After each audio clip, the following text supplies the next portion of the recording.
So the floor planche grind starts again. Now this is the second session where I've transitioned back to the floor.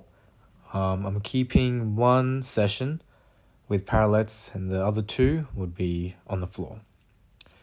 This is exactly how it should have been, but I got a bit too eager with the parallettes and I decided to just work with it and see how it felt.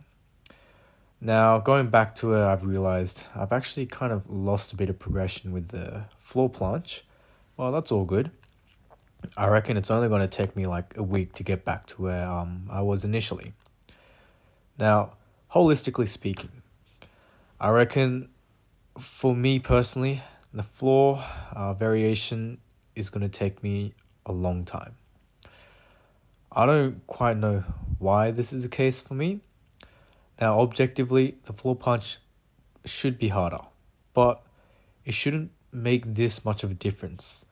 And I have no way to justify this through my levers or whatnot, because all that I'm changing is I'm just putting a bit more stress on my ligaments, can't lean as much, right? But that applies to everyone else. And it seems like for a lot of other athletes, they can hold the planche on the floor with like a good month of training after they get the parallel full planche.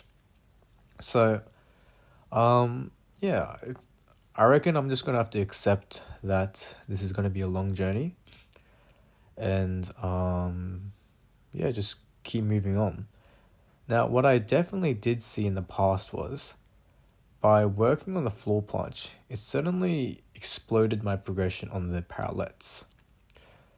Now, I can't say for sure whether I would improve even more if I just purely isolated to the parallettes, but I would assume that I would, because specificity would, specificity is the most important thing for these exercises.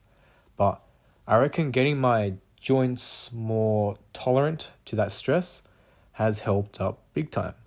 But yeah, those are just my thoughts, and yeah, I'll finish it off here.